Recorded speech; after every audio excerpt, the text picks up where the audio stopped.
Hi everyone, welcome to HDpiano. This is Joe.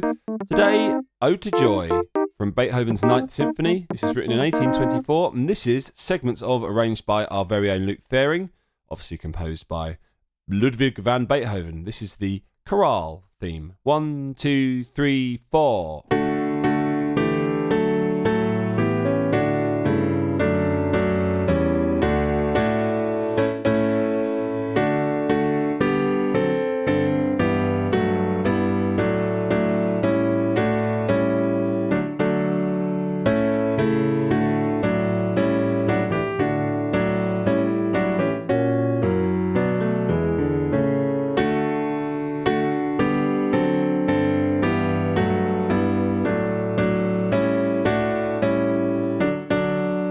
Now, in the whole song video, we'll then repeat that last 8 bars, but for now, we'll just leave it there.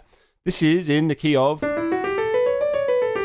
D major, so we are using F sharp and C sharp instead of C and F, and this is middle C right here. Now, finding a question to ask about Beethoven is extremely easy. The most amazing thing I ever learnt about Beethoven was to do with what they call the Beethoven effect. It was also known and is also known as the Mozart effect. But what is the Beethoven effect? I'll give you a clue. It's not his impact on music overall, even though he has had a huge impact. It's all to do with him being slightly detached. As in, actually, that's what I'm going to give you. Detached. Anyway, we start off with the key chord. Who would have thought? We're in D major, so we start off with a variation of D. And this melody must be as well known as the most well-known melodies on earth.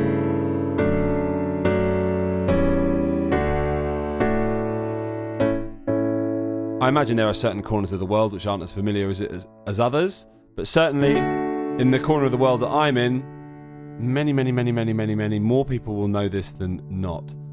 So we start off with the melody in the right hand. I don't know the German, I'm afraid, so I'm not going to sing at all, even though of course I should be bellowing at the top of my voice in German, which I can speak a little of, but never got as far as Ode to Joy. So, like this. That's the first line.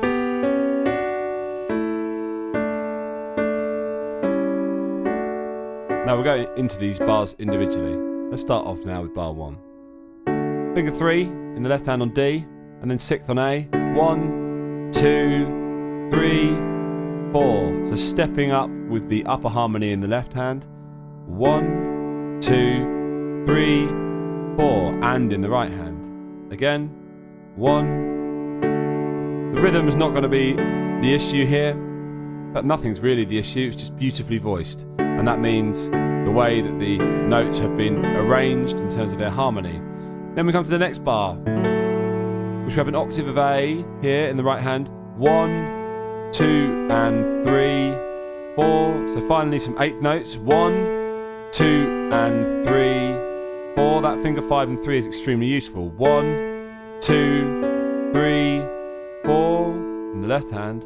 1, 2, 3, 4. Now there, we're descending. Now that upper harmony is coming down. And then both go down at the end to that A, 7 and 3, because we're currently in A at that point in the bar. So that again. 1, 2, and 3. 4, like that. Again.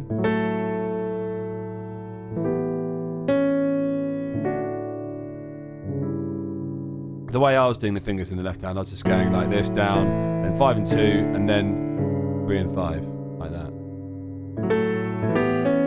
Oh, pardon me. Or 2 and 5, whichever floats your boat. One more time with that. Then this. Now there, we play first of all in the right hand. It's D chord, so D first position because F sharp's the lowest note. F, 3rd, D root, A 5th, D root.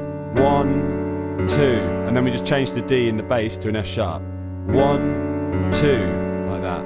1, 2, and then we play this. C sharp 5, or C sharp diminished 5, I should say. We've got C sharp minor, and then diminishing the 5th note, making it a G. lovely way of going between sort of chords that are semitone apart. Like that. Although he actually goes straight back to the D again, so he doesn't actually go down to C. So, dum, dum, C half diminished, which is E in the bass, with this G, C sharp, E, and then up a scalic step, the A, D, F sharp, with D in the bass. 1, 2, 3, 4. Again. 1, 2, 3, 4. And then, actually one more time. 1, 2, 3, 4. And then the cadential bar. A in the left hand, and thirds, more thirds. Let's do that again.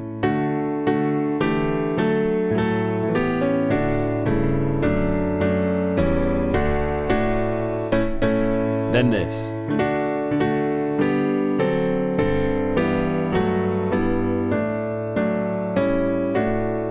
Now that bar, or that line I should say, that system is much easier because there's patterns galore. Our first pattern in the right hand, we do a third on D and then parallel sixths up like that. They're not scalic though because that should be a C sharp. Okay, so I would say up scalically, but I would have been lying. Okay, so I'm not going to do that. So like that, and then like this, and then like that, and then like this. The left hand, you're basically doing another pattern. The pattern is breached temporarily with this solo D, and then the harmony comes down fourth, comes down third. So you start fifth, breach, fourth, third, fifth, breach, fourth, third. Again. It doesn't really matter how you do the fingering there. This isn't really legato, is it? This is more being screamed by choral singers. So legato, meaning there are bits that are legato, but I've got no slurs on here. And when I listened back to it, I thought, how is this articulated? And it is quite punchy. Not staccato, but certainly not legato. Now this is a lovely easy bar, because we just do descending sixths until the fourth here. We go the left hand, fifth, sixth, seventh, eighth. So descending sixth with alternating sequential intervals in the left hand, if that makes any sense at all what I just said. Dum, dum, dum, dum. Like that again. I'm playing with this sort of glissandoed feel. I shouldn't be doing that. I should be doing it nice and straight, like the choir would be. La, la, la, la. There's no way you'd get a whole sort of, I don't know, 100-strong choir glissandoing. That'd be quite interesting to see, but I don't think so. Last time, and then this.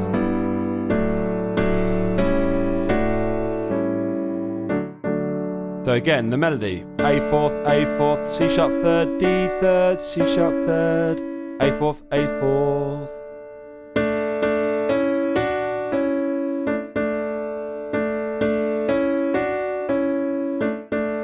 And the left hand, lovely and sequential again: A6, A7.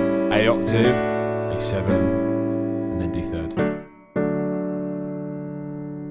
Sorry.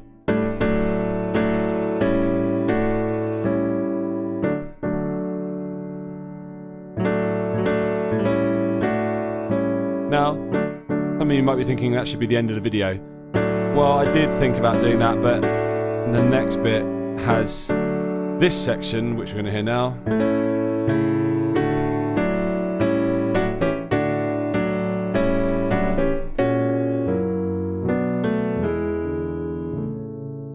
Which is followed by a section which is almost exactly the same as what we've already done. So let's just go over this bit first. So left hand,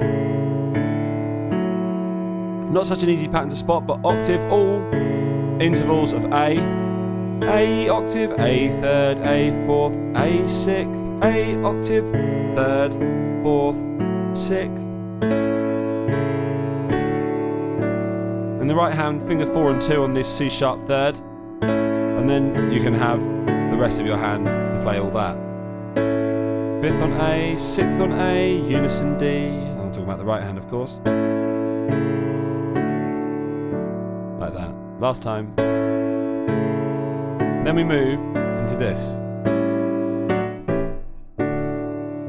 I thought about how to do the fingering for this, and I've decided to do some bad fingering because I'm thinking about you guys out there.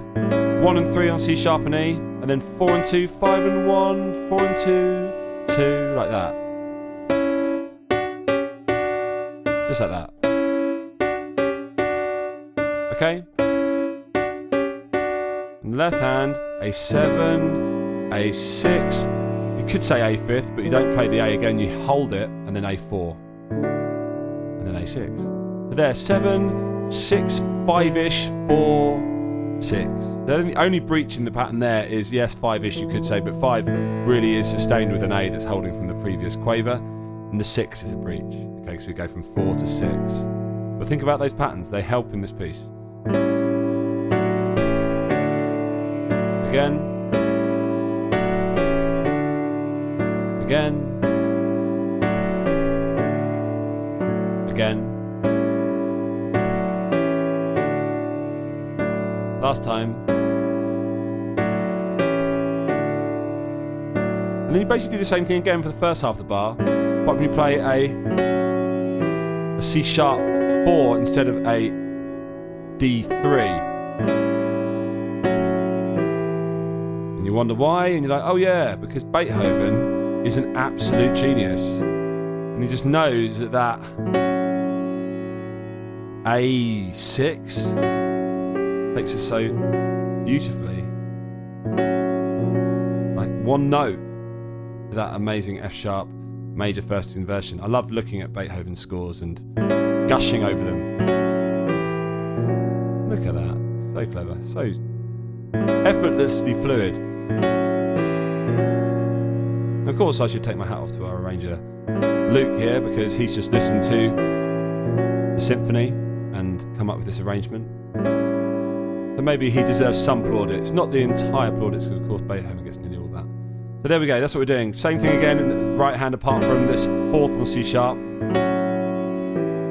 And exactly the same thing in the left hand until we come here. Instead of doing this A4, we're now doing A sharp 6, okay, with a C sharp 4 above. And that gives us this F sharp major first inversion shape, which we use for the rest of that bar. We remain in F sharp major. Like that. Just like that. Again. Last time with the F sharp major. And then this bar. And that is B5 with B3 in the left, right. And just go down with your thumb. Thumb, thumb, and then 1 and 4, thumb, like that. So using your thumb in both hands. In right hand, thumb, thumb, 1, 4, 1, like that. Bum, bum, bum, bum, bum.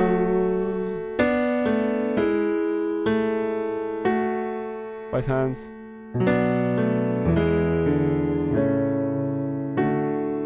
B5, octave E down, A3, D, B5, octave E down, A3, D, both hands.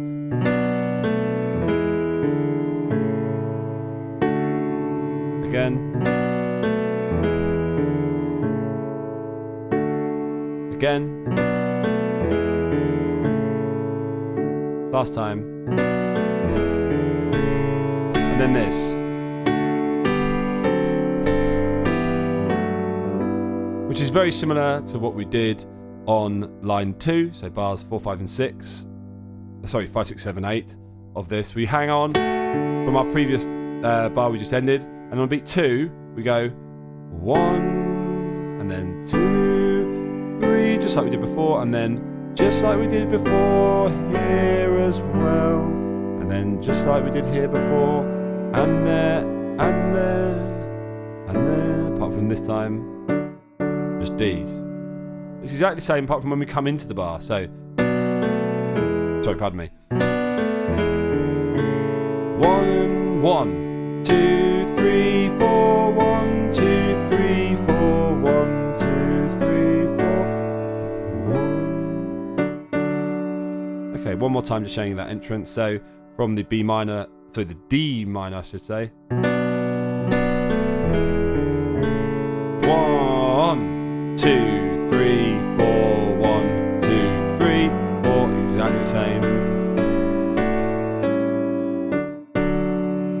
Okay, everybody. Better not go on any more, otherwise I'll be dragging this on too long. Let's hear that again. From the start. 1, 2, 3, 4.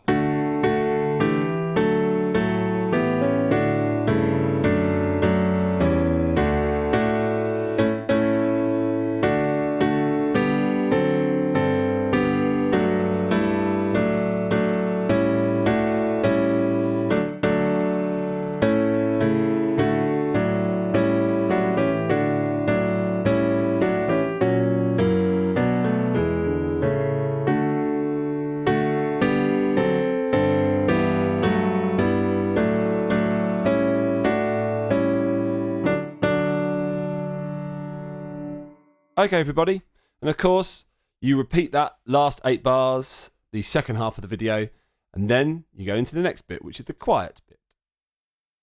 This has been Joe, HDpiano. If you are on YouTube, like, subscribe, comment, all that stuff, and then head on over to the website for the remaining couple of bits of this particular lesson, and many others.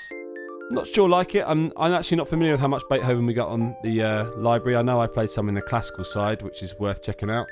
But I'm not sure in terms of this lesson format style that we do over here at HDpiano. This has been Joe.